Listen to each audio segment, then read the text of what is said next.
지난 이야기.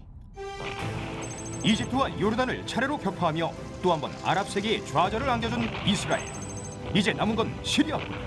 시리아도 이스라엘과 사이가 굉장히 안 좋았죠. 가장 안 좋았을 겁니다. 아마. 꼭 우리나라 일본처럼 그렇게 사이가 안 좋아 거기가 원래. 골란군이 이스라엘 입장에서 봤을 때는 대단히 공략하기가 힘들어요. 소련군 군사고문단이 왔을 때 무슨 얘기를 했냐면 이거 마지노 전선보다 더 튼튼하네? 이런 얘기를 할 정도로 아주 튼튼한 요새를 지었기 때문에 이게 이스라엘로서는 만약에 골란군에 대한 공격을 결정한다. 이건 이제까지 이스라엘군이 상상하지 못했던 출혈을 감수해야 되는. 그 장기전으로 갈 수도 있는. 네, 자칫하면. 그래서 여기가 그 별명이 피해 등산로가 됩니다. 어머. 지금까지 이스라엘군 내에서 최정예 부대로 알고 있는 골라니 여단의 신화가 바로 여기서 나오는 겁니다. 6일 전쟁 그 마지막 이야기. 그 피해 등산로를 올라간 중대 대부분이 20여 명 이하, 10여 명 이하, 심지어 3명만 남은 중대도 있었고요. 거의 90%에 육박하는 전사자가 나온 거잖아요. 그래도 이들이 들어가서 소탕 작전을 개시합니다. 근데 멀리서 이 장면을 보고 있던 이스라엘군 골라니 여단장 요나 여단장이 망원경으로 보고 있는데 뻔히 보이잖아요. 네. 작전이 실패했다고 생각했어요, 이 사람은. 너무 적은 네, 명수가 네. 남아서. 이러고 있는데 저쪽에서 갑자기 이스라엘 깃발이 올라가는 거예요. 그래서 급하게 쌍용을 딱 보니까 몇몇 안 남은 자기 부하들이 여단장 있는 진지를 향해서 손을 흔들고 있는 거예요. 여기서 요나 여단장이 통곡을 해요. 아니, 나도 눈물이 지금 날 것 그러니까요. 같다. 이거는 진짜. 시리아군은 몇 명이었었나요? 시리아군은 거기 상당한 병력이 있었어요. 전차만 해도 30대가 있었고 항상 보통 한 2개 대대에서 4개 대대 이상 병력이 있었어요. 이게 지금 영화가 아닌 거잖아요. 실제입니다. 어떻게 가능한 와, 거죠? 진짜 이거 어떻게 이거. 그래서 이 골라니 여단은 제가 아까 말씀드렸듯이 이스라엘에서 가장 뼈대 있는 부대로 통합니다. 지금까지. 나중에 엔테베 들어간 것도 골라니 여단. 골라니 여단이고. 정말 곤란하네. 아, 지금 농담할 때예요? 농담할 때야? 너무 곤란하네 진짜. 제가 왜 여기에 감정이입이 됐었냐면은 대한민국이 마지막 휴전 협정을 하기 전에 고지전을 정말 우리의 피로 쓴 고지전을 할 때 대한민국 군인 여러분들께서 이런 식으로 전투를 하셨어요. 100명 중에 10명이 남으면 10명이, 10명 중에 1명이 남으면 그 1명이 그 고지를 점령하기 위해 기어 올라가셨거든요. 그리고 당연히 국방부에서는 지금도 그분들의 유해를 찾기 위해서 지뢰밭을 좀 캐고 계시는데, 그러니까 그런 어떤 정말 내 나라는 내가 지켜야 된다라는 자주국방의 의식이 있었기 때문에 이스라엘이 이렇게 이긴 거지, 절대로 무슨 누가 도와주고 돈 넣고 막 이렇게 해서 이루어진 전투가 아닌 것 같아요. 그렇죠. 이스라엘군의 이 골라니 여단의 아주 어마어마한 희생 덕분에 고지로 올라가는 전차 기동로가 확보가 돼요. 단 하루 만에. 그래, 하루 만에. 아 맞죠. 이거 지금 6일이죠. 그다음에 시나이 반도에서 이집트군을 격파한 전차 부대들이 아주 급히 열차를 통해서 골라온 공원까지 이동을 합니다. 야, 거기서 전투를 하고 열차를 타고 다시 올라간다고. 열차고 트레일러를 타고 다시 이동을 한 다음에 여기로 쏟아져 들어가기 시작합니다. 시리아군 진지에 가보니까 얼마나 그동안 올라갈 때 피해가 심했어요, 이스라엘군이. 이를 바득바득 깔고 모든 요소에 돌입을 했죠. 시리아군이 한 명도 없는 겁니다. 밤 사이에 또 어디 갔어요? 이스라엘군이 온 걸 알고 전부 다 도망가요. 그나마 그래도 이집트군보다 좀 나은 건 중요한 문서 같은 건 소각을 하고 도망을 갑니다. 그 사실 그때 저 당시에 시리아 군한테는 그 몇 명 올라온 이스라엘 군인들이 정말 괴물로 보였어요. 그럼요. 그게 다 한 거죠. 어찌 보면. 근데 여기서 이제 시리아군이 사실 대형 사고를 터뜨리는데 저 골란고원의 그 뭐라고 했나 우리나라로 하면 도청 소재지라고 해야 되나? 이 쿠네이트라라는 도시가 있는데 여기서 뭐 명령이 잘못됐다든가 해갖고 완전히 이제 이스라엘군이 너무 놀라가지고 시리아가 이스라엘군이 다 점령했다고 들은 거예요. 그래서 다 후퇴하라는 명령을 내려요. 그 방송에 나왔어요. 네. 그게 당시 집권했던 바트당이 쿠데타 위협 때문에 술수를 썼다는 얘기도 있고, 사실 이 전쟁이 나기 직전까지 시리아는 내부 숙청을 계속하고 있었던 상태였거든요. 쿠데타 전쟁 위협 며칠 전까지도 숙청 중이었어요. 그러니까 새로 집권한 당이 숙청을 지금 단행하고 있는 상황이라 지금 어수선하고 자기의 지지 기반도 약하고 이런 상황이었기 때문에 오히려 야 우리 이스라엘 이러다가 우리 다 먹는다라고 해서 내부대 결속을 좀 다졌다. 그러니까 왜냐 뭐 이상하게 오버가 나요. 예, 잠깐만. 오버가 뭐라고 나왔냐면 이스라엘군이 지금 다마스커스로 접근하고 있다는 오버가 나요. 그러니까 너희들 거기서 있으면 다 죽는다. 그러니까 전차 빼내면 들키니까 문서 소각하고 그냥 몸만 빠져나오는 거죠. 그래서 첫날 거기 점령하고 이제 쿠네이트라로 진격해야 되는데 이스라엘군은 이제 여기가 또 두 번째 격전장이 될 거라고 긴장을 쫙 하고 있는데 거기가 텅 비어버린 거예요. 이스라엘로서는 너무나도 좋은 상황이었네요. 오히려 이 오보가 많은 시리아군의 목숨을 살린 겁니다. 그렇죠. 아, 그러니까 그렇게 시리아군만뿐만 아니라 나중에 그 책임 추궁을 하니까 이게 무슨 소리냐 우리가 이게 빼가지고 엄청난 병사를 건졌다라고 또 이렇게 시리아 쪽에서 한 그런 것도 근데 있어요. 저는 그렇게 생각해요. 시리아군도 목숨을 많이 건졌지만 이스라엘군도 또 목숨을 많이 건진 그렇죠, 거니까요. 그렇죠. 그 여기 또 사건이 다야는 정치적이니까 더 이상 진군하지 마라. 후퇴하라는 명령을 내려요. 예, 그러니까 골란 고원까지만이고 절대 다마스커스 쪽으로는 한 발도 내딛지 말라고 그래요. 다마스커스는 항상 역사적으로 중세 시대에서도 봤을 때 좀 치열한 전투가 많이 펼쳐졌었잖아요. 여기로 갔으면 전투가 치열했겠죠. 그렇죠. 근데 이제 현지 사령관이 거부를 해요. 길바닥에 전차가 널려 있는데 이걸 왜 안 주워?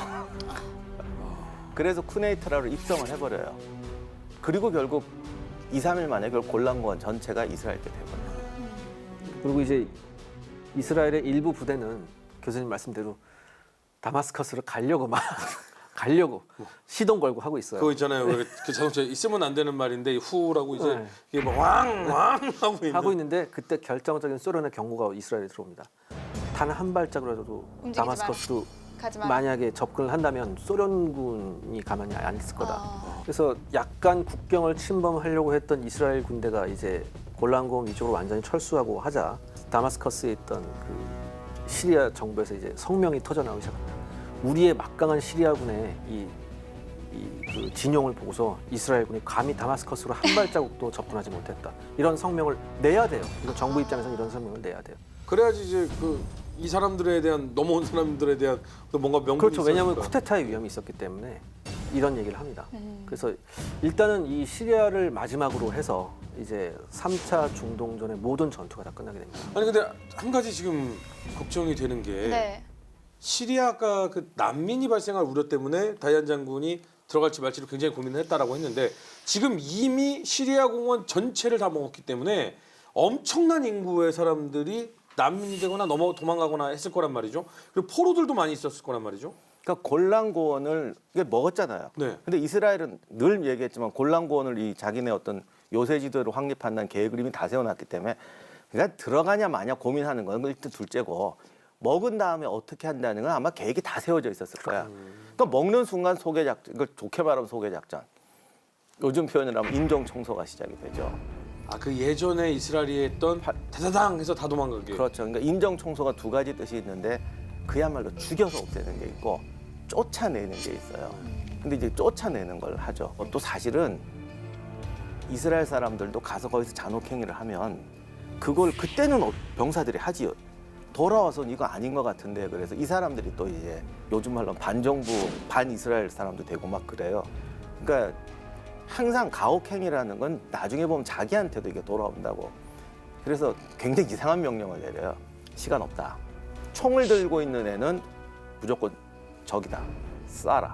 전쟁포로를 학대하거나 민간인 사살하지 마라. 이렇게 명령 내려놓고 오리발이지 뭐. 자 이렇게 해서 결국 3차 중동 전쟁이 끝이 냈습니다. 역시나 이스라엘의 압승이 좀 보였는데 이번에는 사실 이스라엘의 피해도 만만치 않았다. 이제는 이스라엘도 전쟁에 대해서는 우리도 이제는 조금 총을 내려놔야 되지 않을까라는 생각을 했을 것 같다라는 생각이 드는데 3차 중동 전쟁 정리를 하자면 어떨까요? 방금 허준 씨께서 뭐 이제는 총을 내려놔야겠다라고 이렇게 했는데 전혀 안 그렇고요. 왜냐하면 아니 자기들이 삼각고지 그 방위 요소 찍은 데들 다 지금 한 거잖아요. 근데 이 일을 계기로 이스라엘에 대한 아랍 국가들의 증오가 증폭됩니다. 그러니까 우리가 알고 있는 이스라엘을 혐오하고 미워하는 그 마음이 여기에서 결정적으로 커져버려요. 그리고 전쟁이 끝난 지 얼마 안 돼서 바로 소련이 이집트와 시리아를 지원하게 되고요. 그리고 전쟁이 끝난 지 한 달도 안 돼서 다시 국지적인 수많은 전투가 벌어집니다. 비록 이스라엘은 모든 전략적 목표를 달성했죠. 뭐 북부의 골란고원, 그다음에 웨스트뱅크, 그다음에 시나이, 사막까지 무려 6배의 국토가 더 커졌어요. 그리고 모든 전략적 목표를 달성했고 다ян이 이런 얘기를 합니다. 우리는 더 이상 여기서 한 발자국도 움직이지 않겠다. 왜? 자기네들의 그 어떻게 보면 그들 표현에 의하면 불꽃 같은 투혼으로 얻은 것이기 때문에. 원래 목표잖아요. 그렇죠. 그죠? 아니 원래 거기 목표에다가 신하이까지 얻었잖아요. 신하이는 맞아요. 뭐 물론 쓸모없다고 하지만 엄청난 전략적으로는 요충지인데 거기를 먹었잖아요. 하지만 이 아랍으로서는 이게 이 3차 중동전이 씻을 수 없는 치욕이었습니다. 그리고 그렇기 때문에 전쟁이 끝난 그 순간부터 또 또 새로운 전쟁이 잉태되기 시작한 거죠. 잘 하기나 하든가. 아, 4차에서는 두 분께서 기대하는 반전이 있습니다. 저 기대 안 합니다.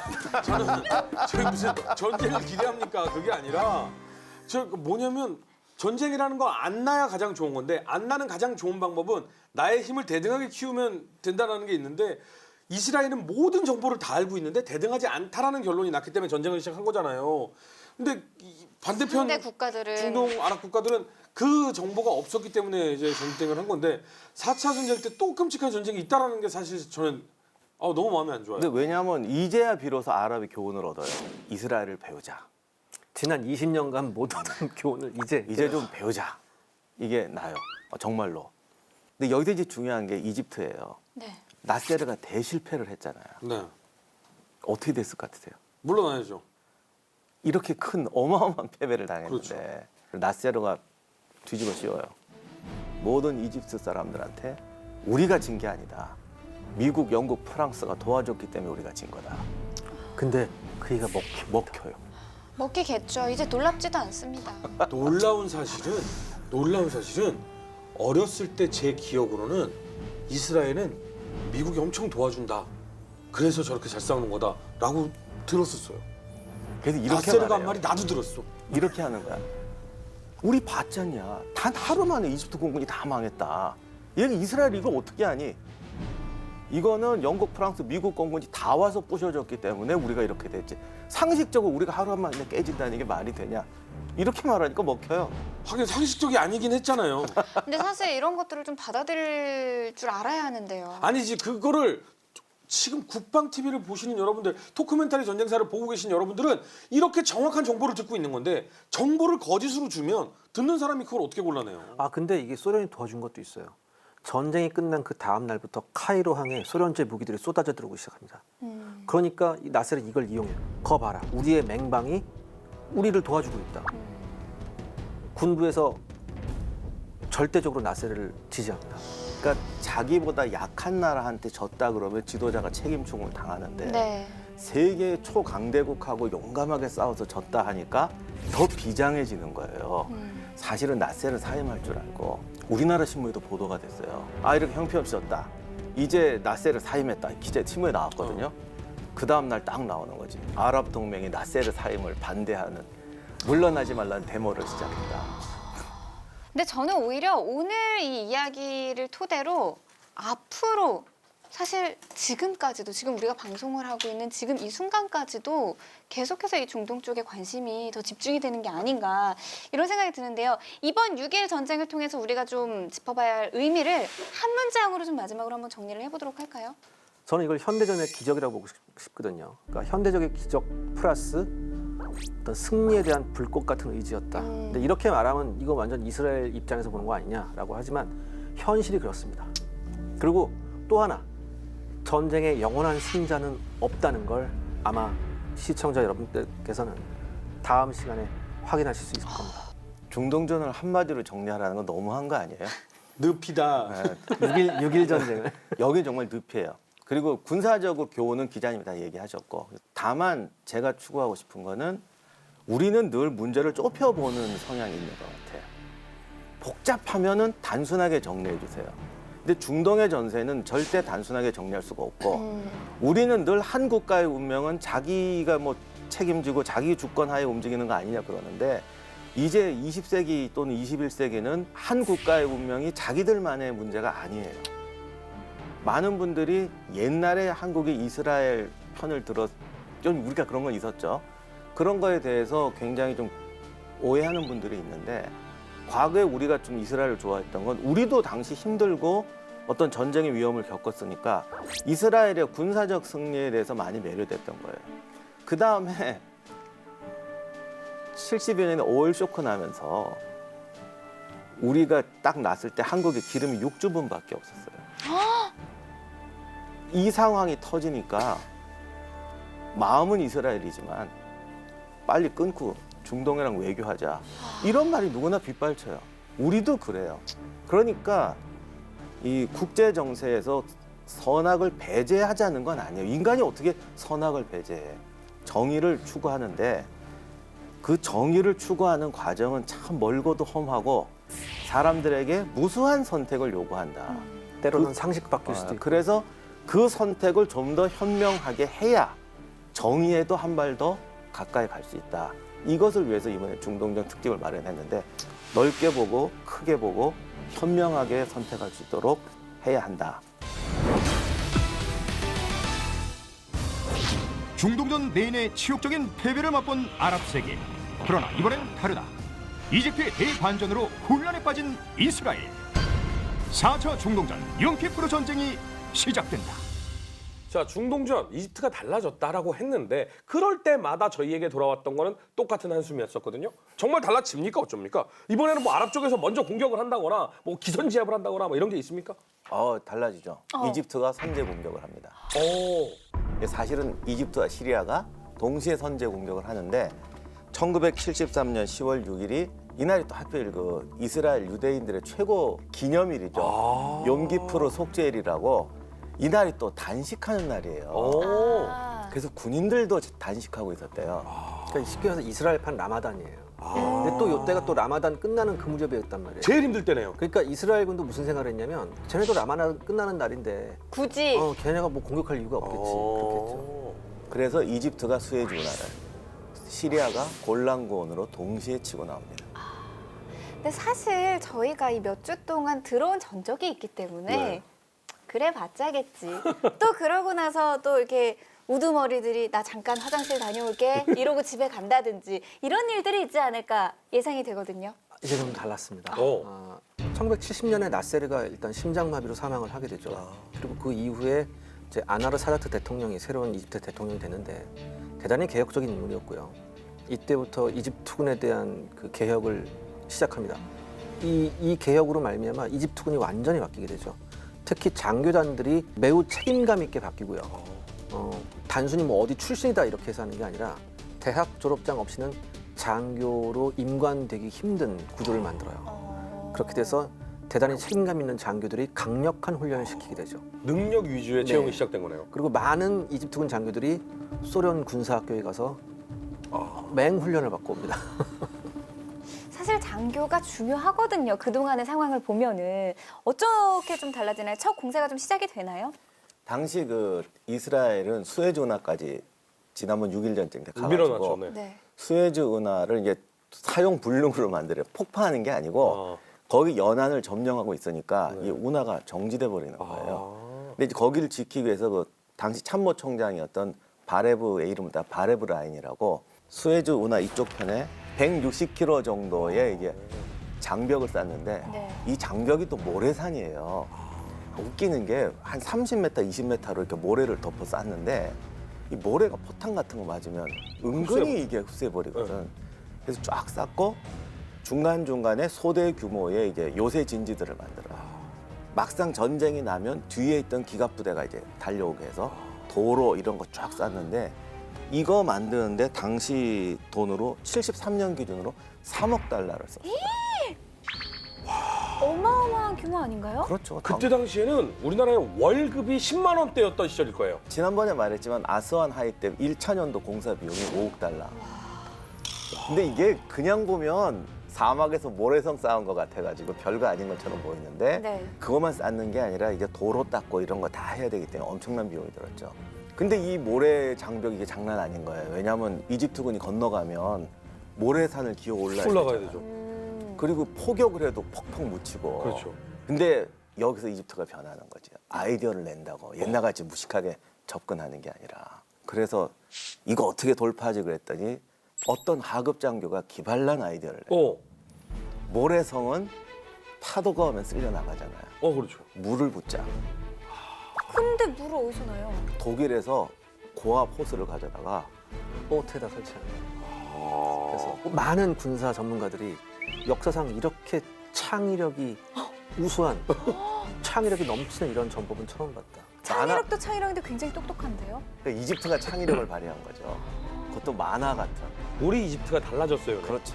이 바레브 라인을 돌파하기 위해서는 이 세 가지의 이제 돌파선이 있었어요. 네. 첫 번째가 이제 운하였죠. 네. 운하 150m가 되는 수에즈 운하를 건너야 되고 두 번째 이제 맞닥뜨리는 게 방금 교수님께서 말씀하셨던 모래 옹벽 약 한 15m 정도 됩니다. 이거를 돌파하고 나면 뒤에 바레브 라인에 걸쳐서 26개의 철근 콘크리트로 단단하게 돼 있는 요새가 있었어요. 근데 이 요새가 15m 모래 옹벽보다 더 높은 옹벽이에요. 만에 하냐 이집트군이 모래 성벽을 돌파했더라도 그 전차포로 올리는 안각이라고 있지 않습니까? 이 안각을 올려봤자 꼭대기까지 안 닿아요. 그 요새에. 그렇기 때문에 대단히 높은 요새였기 때문에 이스라엘군은 내려다보면서 쏠 수 있었단 말이에요. 또 하나, 폭 150m의 운하를 이집트군이 건널 때 그냥 건너면 안 되잖아요. 네. 그래서 이스라엘군이 뭘 설치했냐면 밑에 이제 기름이 나오는 호수를 설치했어요. 그래서 만약에 이집트군이 도하를 할 때 미끄러지려고요? 불을 질러버리려고 운하에다. 그러니까 운하 전체를 불바다로 만들어버리려고. 어떻게 보면 예전에 그 골든온이었나요? 거기에서 그리스의 불? 만화 영화 같죠. 그런 느낌이네요. 그러니까 이집트군 이 세 가지를 돌파해야지만 시나이 반도로 들어갈 수 있는 거였어요. 근데 그럼 지금 기자님 말씀이라면 그 창의적인 방법으로 이 물로 모래성은 무너뜨린다 한들 그 뒤에 철근 콘크리트, 철골들이 준비가 돼 있으면 이것도 소용없는 거 아닌가요? 160km에 30개가 있었기 때문에 중간으로 가면 돼요. 아까 옹벽이 높이 쌓여 있는 부분은 이스라엘군도 여기는 못 넘어온다라는 생각으로 중간중간은 옹벽으로 그렇죠. 비어 있군요. 전체를 한 게 아니라 네. 중간 기지가 30개 있었는데 그것도 중간에 폐지해갖고 실제로는 16개 정도인가 왜냐하면 20개 그때 정도 태반이 휴가를 갔어가지고 중앙기관이기 때문에. 예, 태반이 휴가를 갔었어요. 그래서 현재 있는 병력이 규정에 있는 병력의 30%도 안 됐다고 하더라고요. 그리고 약간은 이스라엘군도 1, 2, 3차 중동전을 겪으면서 조금은 안일해진 면이 있네요. 왜냐하면 그 직전에 요르단이 그 자국 영토에 있는 팔레스타인 게릴라들을 그러니까 쫓아내버린다고요. 그러니까 또 아랍 세계에서도 요르단한테 너 배신자 막 이랬거든요. 그러니까 이스라엘은 그걸 보면서 이 아랍은 영원한 분열이구나. 뭐 저런 놈들한테 우리가 뭘 겁먹어야 돼. 그리고 그동안 너무 쉽게 이겼잖아. 그러니까 막 이틀, 3일 만에 다 이기니까 이스라엘 전 일반 민중들도 방심을 해가지고 어떤 게 있냐면 이제 전쟁 났다고 동원령이 떨어지니까 옛날 같으면 막 달려가는잖아요. 어떤 사람들은 뭐 또 쉽게 이길 텐데 뭐 그렇게 급하게 갈 필요 있나? 나 하나쯤이야. 뭐 나 하나쯤이라기보다는 뭐 쉽게 이길 텐데 막 우리 이제 나라 망할지도 모른다 이렇게 달려가지 않아도 되지 않나? 실제로 동원이 잘 되는데 그런 마음이 들었다고 할 정도로 그럴 수밖에 없었던 상황이었어요. 그렇죠. 그리고 그 6일 전쟁이 끝나고 나서 일주일도 안 돼서 영토를 뺏긴 아랍군들이 계속해서 이스라엘하고 속이며 교전을 해요. 그러니까 이스라엘은 착각을 했죠. 이것도 속이며 도발이겠군. 6일 전쟁 때 이집트가 착각을 했잖아요. 네. 똑같이 이번엔 이스라엘이 착각을 한 겁니다. 그러니까 첫 번째가 이 불바다가 될 수 있는 수에즈 운하를 통과해야 되지 않습니까? 이때 이집트군이 상상도 못하는 전술을 씁니다. 또 있어요? 예. 이집트군 특공대가 소련제 헬리콥터에 타고 초저공으로 날아가서 헬리본 작전을 합니다. 그거 예전에 이스라엘이 했던 그 작전 그렇죠. 아닌가요? 헬리콥터를 타고 날아가서 수에즈 운하에 그 기름 탱크 있죠. 기름을 흘려 그 탱크를 점령해버려요. 이집트군. 헬리본 작전으로 날아가서 특수 작전을 성공시킵니다. 거기에도 지키는 이스라엘군이 있는데도 불구하고 네. 점거에 성공을. 근데 많은 수가 또 휴가를 갔었기 때문에. 휴가를 갔죠. 두 번째 아까 교수님 말씀하셨던 그 모래 옹벽 그건 이제 고압 호스 펌프로 무너뜨렸고요. 이제 그 높은 콘크리트 있지 않습니까? 그 네. 요새 여기서 또 한 번 이집트군의 창의력이 돋보이는 와. 운하 반대편에 똑같은 높이로 탑을 쌓아요. 그리고 탑 꼭대기에다 전차를 올립니다. 전차 포탄은 직선이니까 정확히 가잖아요. 그렇죠. 그걸 놓고서 그 이스라엘군 요새 구멍 안에 네. 정확히 쏘았습니다. 이야 이걸 맞춘다고요? 예, 다 맞아요. 와 이집트가 정말 많이 달라졌네요. 그러니까 이렇게 해서 바레브 라인은 앉았던 세 가지를 전부 다 이집트군이 돌파합니다. 와. 그리고 이제 수에즈를 건너야 되잖아요. 네. 사실 이게 더 힘들죠. 건너야 되잖아. 이거를 위해서 공병대대를 40개 정도 이렇게 만들어가지고 부겨놓고 건너는 걸 무지하게 훈련을 해요. 지금까지 이런 적이 없었잖아요. 그렇죠. 원래 그 공병이 꽃이 부겨놓는 거거든요. 그렇죠. 이거를 소련chế 장비를 가져와서 완벽하게 나요. 그래서 양쪽으로 그러니까 왕복할 수 있게 전차 2대가 왕복할 수 있는 와. 도로를 놔본. 부대당 300번이 넘게 훈련을 했대. 야, 이집트가 뭔가 이 진짜 정도 일을 잘하네. 확실하게 변했죠. 제대로 변했다라는 생각이 드는데 그치만 뭐 이집트 변한 거에는 박수를 쳐줄 수 있지만 이스라엘은 또 원체 탄탄하게 준비가 그렇죠. 돼 있는 부대잖아요. 이스라엘이 그냥 당하고 있지만은 않지 않았을까? 이런 생각이 들거든요. 이스라엘의 주특기가 뭐냐면 일단 그거지 않습니까? 공군으로 가서 다 쓸어버린 그렇죠. 다음에 공군력은 워낙 차이가 나니까. 그래서 이번에도 뭐 저 쟤네가 어떻게 좀 눈 좋아서 넘었는지 몰라도 이제 우리가 가서 자근자근 밟아보자. 그렇죠. 그래서 이제 급한 대로 일단은 공군이 아직 동원이 못 되니까 그렇죠. 근처에 있는 전차여단이 레세프 여단이라고 하나 남아있던 게 있었어요. 네. 이 레세프 전차여단을 보냈어요. 어. 근데 이 레세프 전차여단이 이집트군하고 맞닥뜨리기 전까지만 하더라도 방금 두 분께서 말씀하셨던 저 이 무능한 아랍 놈들 다시 한번 쓸어주마라고 갔죠. 이제 막 가고 있는데 어디서 뭐 휙 소리가 나는 거예요. 이스라엘군 전체가 한 대씩 우와. 파괴되는 거예요. 이게 뭐야? 이게 뭐지? 어딨어? 어딨어? 찾는데 찾을 수가 없는 거예요. 그러면서 휙 소리가 한 번 날 때마다 여지없이 이스라엘군 탱크가 하나씩 격파되는 거예요. 어머. 그래서 후퇴했어요 또 어. 레세프 전차들. 야 이게 무슨 일이지? 무슨 일이지? 야, 이런 일이 있었나요? 한 번도 못 들었던 것 같아요. 역대 중동전에서 이스라엘 전차 부대가 어디서 공격하는지 모르고 후퇴를 하는 일은 처음이었던 것 같아요. 그러다가 다시 한번 전열을 가다듬고 돌파를 했어요. 네. 돌파를 했는데 이번에는 아까하고 좀 다른 슉이 또 날라와요. 다른 또 슉 이게 날라오더니 이 소리가 날 때마다 또 이스라엘군 전차가 또 이스라엘군은 지금 현재 어느 부대가 어떻게 공격하는지 모르고 있고. 그렇죠. 이게 바로 뭐였냐면 그 이집트군 보병이 강력하게 훈련했던 네. 대전차 미사일과 RPG 로켓의 세례였습니다. 대전차 부대가 아니라 미사일이 날라온 거군요. 그렇죠. 실질적으로 대전차 작전에서 미사일이 본격적으로 쓰인 최초의 예인데요. 소련제 AT-3라는 네. 이 미사일이었는데 이게 사실 고도의 숙련도가 필요해요. 뭐냐면은 그 사수가 보면서 이제 이 미사일 끝에 이제 와이어가 달려 있거든요. 네. 이걸 손 조이스틱으로 계속 움직여야 돼요. 그러니까 이거를 한 명이 쏴서 전차 하나를 맞추기 힘들어요. 네네. 그러니까 서너 팀이 전차 하나를 공격하는 이런 전법을 썼다고. 그러면 한 전차에 미사일이 두두둥 이렇게 떨어지게. 그래서 파괴된 이스라엘군 전차를 나중에 확인해 보니까 전차 하나당 적어도 2-3발은 맞았어요. 와, 그만큼 훈련을 많이 한 거네요. 그 다음에 근데 이 미사일의 단점이 또 하나 있었는데 500m 이내로 들어오면 사격이 안 돼요. 근데 이 500m 이내로 들어온 건 아까 말씀드렸던 RPG-7, 즉 보병의 어깨에 걸어놓고 쏘는 이 로켓탄이죠. 이게 또 소리가 다른 거군요. 여러 팀이 한 대의 전차를 집중 공격하는 방법을 썼죠. 그런 원거리와 근거리에서 다 커버할 수 동시에 있어요. 예전에 RPG라고 한다면 구형 그 조준기 달려 있는 거잖아요. 네. 그 얘기는 정말 많은 연습 끝에 이 거리에선 요 정도라는 0점을 본인 스스로가 잡아야 되는. 그러니까 이게 지금 정확한 말씀하셨는데 이거를 거리에 따라서 이게 RPG가 힘든 게 거리에 따라서 쏘는 게 힘들어요. 즉 저 전차가 저만한 크기면 어느 정도 거리다. 네. 이거 가늠하는 게 힘들거든요. 그렇죠. 이 훈련을 어마어마하게 했어요. 와, 이집트의 훈련량이 정말 대단했군요. 근데 이렇게 우리 4명이 나와 있을 때 무기 얘기하시니까 또 굉장히 이렇게 달리 보이시네요. 선대전 할 때 얼마나 좋아했게요. 그러니까요. 그리고 저는 허준 씨가 이렇게 웬만하면 제 등을 지고 얘기하지 않거든요.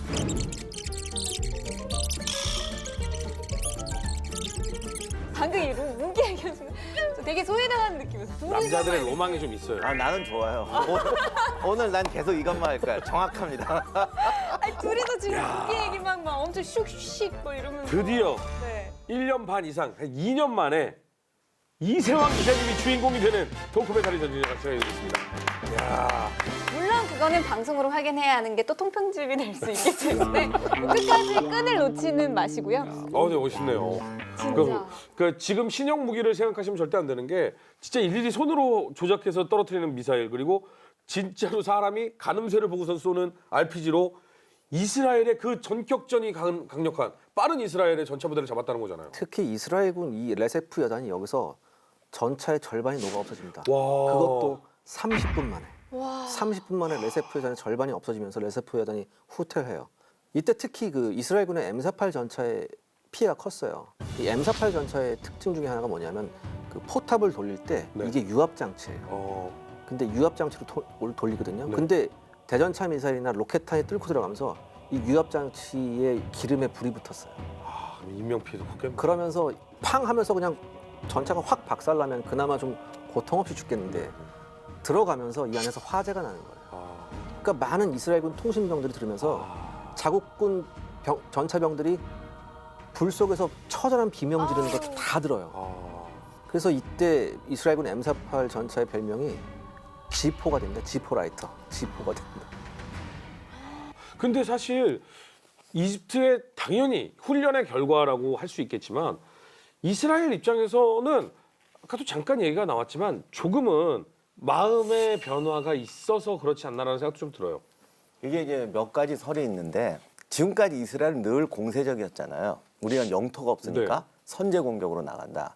근데 자기들이 원했던 이 방어 영토를 차지했잖아요. 네. 특히 시나이는 엄청 넓잖아. 그렇죠. 그러니까 골란 고원하고 시나이를 차지하고 나니까 이제 우리도 뭐 더 이상 싸울 이유 없어. 그러면서 방어전으로 가버리는 거예요. 네. 근데 이게 이 전쟁사에서 이걸 또 잘못 받아들이면 무조건 공세적이 된다 이렇게 착각하는 분들이 많은데 왜 이 방어적이 되면 안 되냐면 방어적이 되는 순간 사람들이 이상하게 현실 안주에 빠져요. 그 천하의 이스라엘군도 네, 천하의 이스라엘군도 방어선 깔고 앉으면서 자만해버려요. 그러면 상대는 이 수가 뻔하기 때문에 거기에 대한 대응책을 찾거든요. 네. 그러니까 왜 자꾸 공세적이 되라고 하냐면 내가 주도권을 줄 수가 있거든. 공세적이 되면 또 이제 쟤들이 저런 진지를 만들었으니 우리 이렇게 하자 그러는데 방어는 자꾸 콘크리트 이 두께만 세는 거야. 아 이렇게 하면 쟤들이 못 건너오겠지. 아까 우리 다 말했지만 네. 그럼 상대는 그 대안을 찾을 거 아니에요. 네. 그럼 여기서부터 이렇게 하는 거죠. 쟤들은 멍청하니까 대안을 안 찾을 거야. 그러니까 자기가 믿고 싶은 거를 믿는 그렇죠. 거죠. 그러니까 지난 3번의 전쟁에서 머릿속에 깊이 박혀있는 아랍군은 분열하고 무능하다는 이런 게 있었죠. 그다음에 이스라엘도 내부적으로 약간 사회 문제가 있었어요. 뭐냐면 3차 중동전 이후에 영토가 넓어지니까 필연적으로 많은 아랍 사람들이 이스라엘로 편입이 될 거 아니에요. 이스라엘 힘이 된 이 아랍 사람들이 사회적 갈등의 한 요인이 돼요. 또 더군다나 이제 막 오일 쇼크 등등등등 해가지고 이스라엘도 좀 경제 상황이 좀 어려워져요.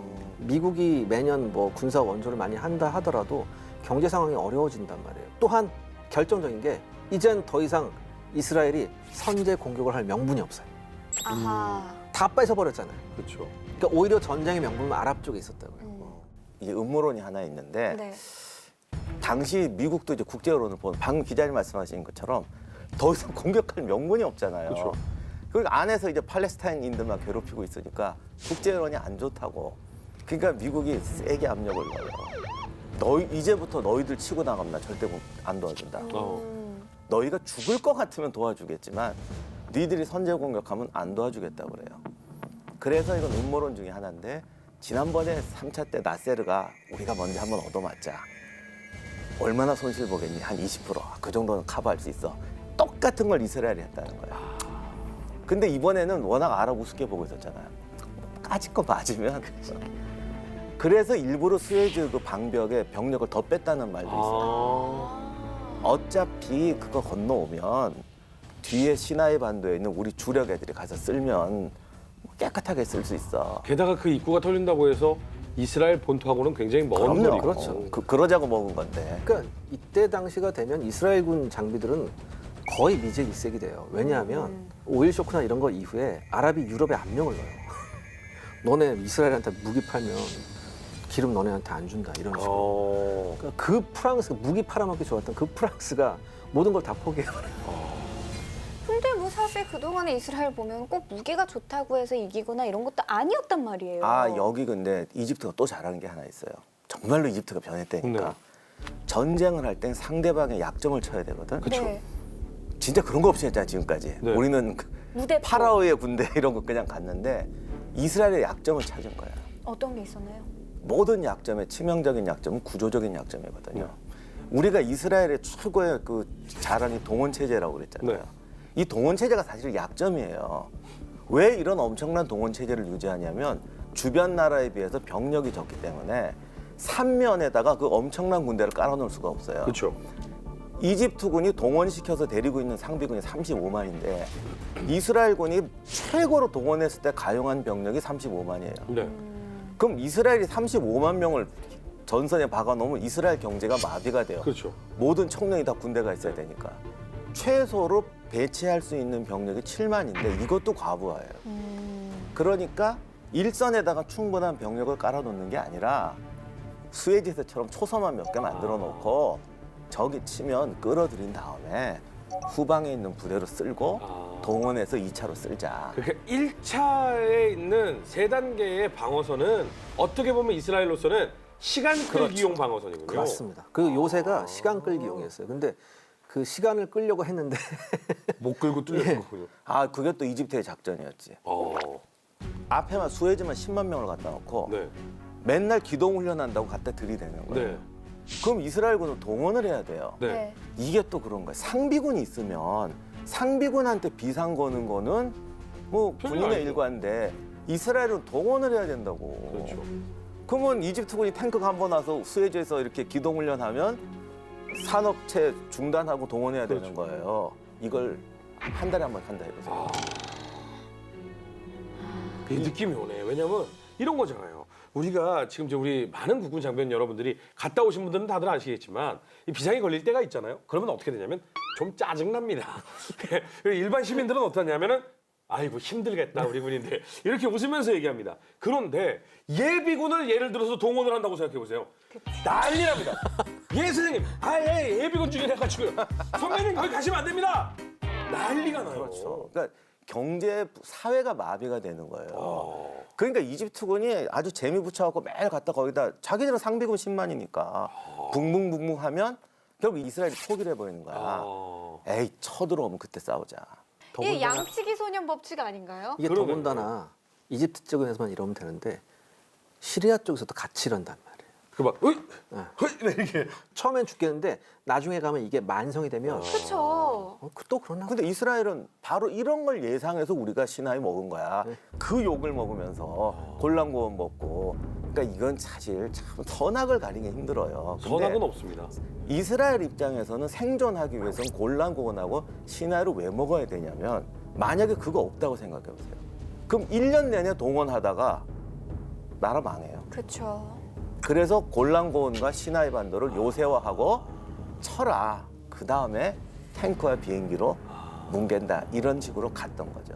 여기도 만약에 시나리오가 있었다라고 한다면 치고 들어왔어. 오케이. 진짜 친다. 이 상황인 거잖아요. 그렇죠. 그러면 이제 이스라엘이 본때를 보여주겠네요. 이스라엘의 주특기가 또 하나 뭐냐면 강력한 공군력 아니겠습니까? 네. 더군다나 이때 이스라엘군은 그 F4 팬텀이라는 전투기가 있었는데 팬텀이다. 이 당시에 팬텀은 지금으로 말하면 랩터급이었어요. 엄청났죠. 세계 최강의 전투기. 그렇죠. 그래서 저희 어렸을 때 그 팬텀 비행기 모형 프라모델 많이 샀었어요. 네. 이게 팬텀이 95대나 있었거든요. 박살 내줄게. 전투기가 갔습니다. 오. 근데 이 시기에 잘 보면 이집트군은 이미 개전 9시간 만에 이 바레브라인의 60개의 돌파구를 형성해서 이미 4개 사단하고 650대 전차가 도하가 끝났어요. 도하 성공과 진지 구축이 되고 있는 예. 거군요. 그리고 대량의 대공 장비들이 기계합대하고 같이 움직였거든요. 네. 이스라엘군이 여기 보냈던 전투기들이 두 종류예요. 하나는 A4 스카이호크라는 공격기가 있었고 이제 팬텀기라는 전투기가 있었는데 스카이호크는 레이더 경보 장치가 없어요. 쉽게 네. 말해서 적이 추정용 레이더를 나한테 비추면 그걸 경보해주는 장치가 있거든요. 내가 걸렸다. 예. 스카이호크엔 그게 없었어요. 팬텀엔 있었고요. 그런데 저쪽에 이집트군이 보이니까 이제 공격 대응으로 들어갔는데 갑자기 이집트군 진지에서 뭐가 퍽퍽퍽퍽 하더니 뭐가 이렇게 날라오는 거예요. 저거 뭐야? 이렇게 보니까 지대공 미사일이 날라오기 시작합니다. 근데 경보기가 없으니까 이 지대공 미사일 경고를 못했어요. 도망가다가 맞아요. 또 하나 격렬하게 미사일을 피하려고 격렬하게 하다 보면 고도가 낮아지잖아요. 그렇죠. 이때 지상에 쉴카라고 소련제 4연장 대공포가 있었어요. 봐봐. 예, 23mm 포가 4개 달린 대공포가 있었거든요. 얘한테 잡힌 거예요. 이제 문제 또 F4 팬텀 같은 경우에는 레이더 경보 장치가 있었는데 네. 이때 러시아제 SA6 미사일의 그 레이더파가 스트레이트 플러시라는 레이더파였는데 네. 유독 이 스트레이트 플러시 레이더파에 반응을 안 했어요. 레이더 이상까지. 예. 그러니까 팬텀도 떨어지기 시작합니다. 다시 말해서 개전 7일 만에 100대가 넘는 이스라엘 공군기가 떨어져요. 전체 이스라엘 공군의 3분의 1이었죠 아마. 와. 그래서 미국이 화들짝 놀라서 긴급하게 팬텀 전투기를 지원해야 되는데 얼마나 급했냐면 미국이 쓰던 팬텀기까지 줘요. 그러니까 도착한 팬텀이니까 미군 마크가 있는 거예요. 이거 지우고 이스라엘 표시해서 다시 내보내는 거죠. 그러니까 이거 나중에 이걸 조사를 해봤어요. 만약에 이 SA-6 지대공 미사일 시스템하고 쉴크하고 조합된 이 시스템이 만약에 전면전이 붙었을 경우에 미 공군이 어떻게 되느냐. 계산을 해보니까 7일 만에 미 공군이 절반이 없어진다는 결과가 나와요. 와. 이때부터 미 공군이 화들짝 놀라요. 그 지금 이 상황이 이거잖아요. 모의 소련과 미국의 대결이었던 거잖아요. 그때 그게 얼마나 충격이었냐면 74년에 생존했었던 사람은 저밖에 없는 거지. 네. 여기도 지금 이제 세 살입니다. 싸지 끼고 있었습니다. 이걸 보니까 이게 심장에 충격이 오는 거예요. 그쵸. 당시 한국 사회에서 남북한 대립이라는 건 뭐 지금도 없어진 건 아니지만 그때도 굉장했었고 네. 무기가 그대로 남한 북한 무기인데 그렇죠. 이게 막 떨어지는 거예요. 와. 그래서 그 샘6 때문에 난리가 났었어요. 그러니까 막 한국이다 흥분을 하고 신문에 이스라엘 전투기들이 이 대공 미사일을 피하지 못해 막 떨어진다. 이게 또 무슨 이중 추적 장치라면서요? 그러니까 이게 액티브 반능동 추적 장치예요. 그러니까 옆에 같이 따라다니는 레이더가 포착을 하고 미사일 내부에 또 그 반능동 추적 장치가 있어요. 레이더 추적 장치. 얘가 날아가는 거거든요. 그러니까 이 미사일이 3발이 딱 실려 있어요. 그 장갑차 위에. 그래서 이스라엘군이 뭐라고 불렀냐면 악마의 세 손가락 혹은 세 손가락의 죽음 이렇게 불렀어요. 얼마나 무서웠는지. 그거에 아주 충격을 받아가지고 저 미사일을 노획해라가 나중에 지상 명령이 돼요. 아. 저도 충격 많이 받았어. 왜요? 그 어린 나이에. 스카이호크가 그렇게 떨어졌잖아요. 아, 그때 당시에 박사님한테는 스카이호크는 하늘의 무법자인데. 그게 아니라 나도 약간 밀떡이었던 시절이 있는데 팬텀을 조립하고 싶은데 너무 비싼 거예요. 싼 전투기가 스카이호크밖에 없었어요. 나의 유일한 제트 전투기였는데 내 컬렉션에서 이게 막 떨어지는 거지. 사실 실질적으로도 스카이호크 전투기는 팬텀 전투기 4분의 1 가격이었습니다. 팬텀은 생긴 것도 두툼한 게 멋있어요. 그래서 밤에 이걸 이렇게 지금도 기억이 나. 회색빛 비행기를 보면서 얘가 이렇게 떨어졌단 말이야. 근데 지금 이게 웃을 일이 아닌 것이요.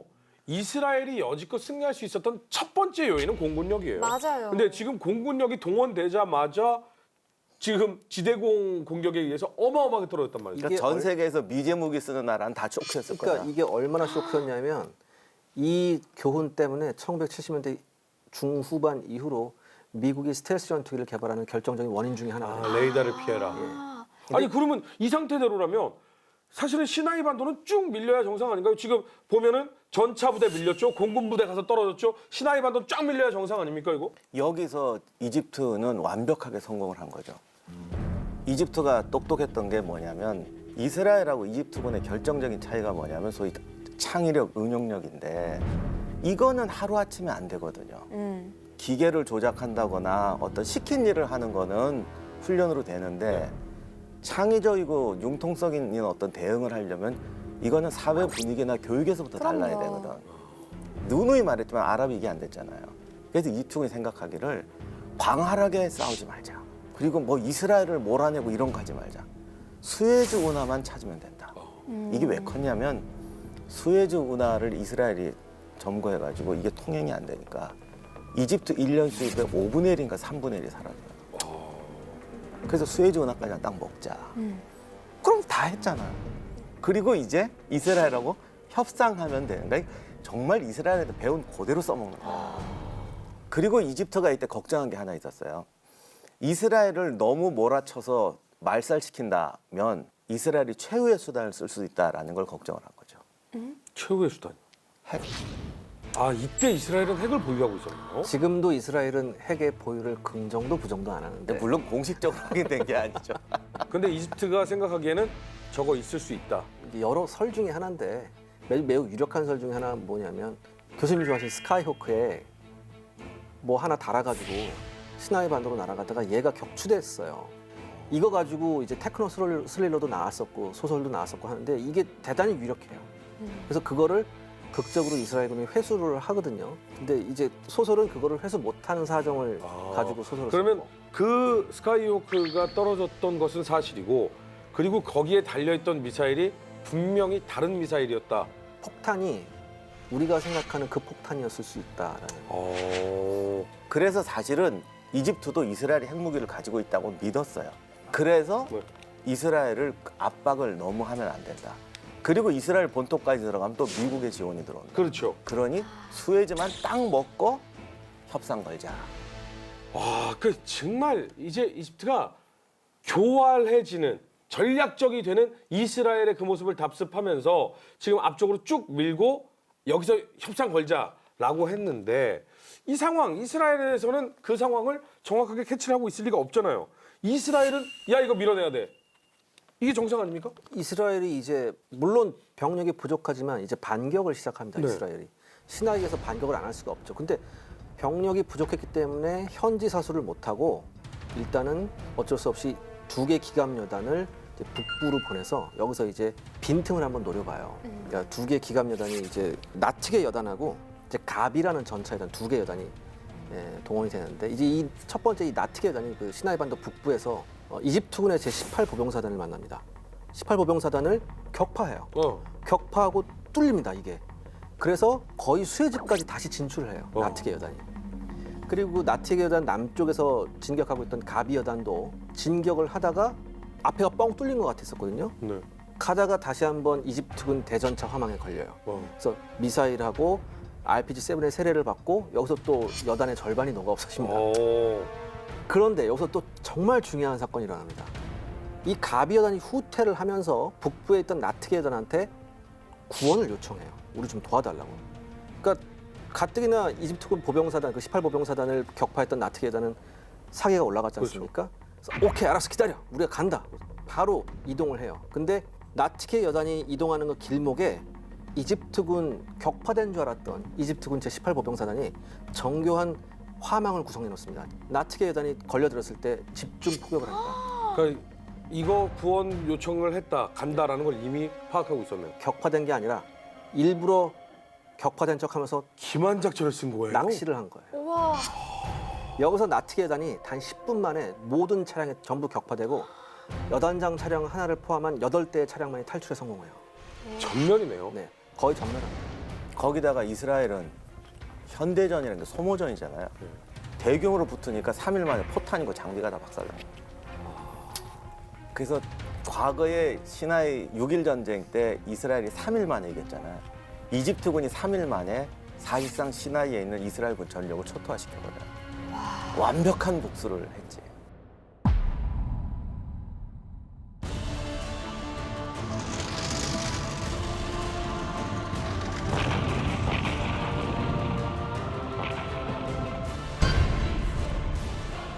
여기서 이스라엘이 반격하는 게 아니라 이집트가 오버를 해버려요. 근데 이때 나가게 되는 이집트군의 규모가 전차만 1000대입니다. 그러면 이스라엘의 수십 배의 병력이 일단은 나가는 거고 게다가 훈련도도 많이 높아진 거잖아요. 그런데 우리가 그럴 줄 알았는데 역시 이스라엘군의 저력이 있는 게 중원 부대가 와요. 이게 니켈 그로스 작전이라고 미군이 쓰고 있던 무기까지 뽑아서 갖다 주는데 당시 이스라엘 군도 얼마나 놀랐냐면 하늘에서 집채만한 비행기가 내려오더니 탱크고 미사일을 막 토해내더라. 그래서 2차 대전 크루스크전 이후에 최대 규모의 전차전이 전술가의 낙원이라는 사막에서 펼쳐집니다. 우와.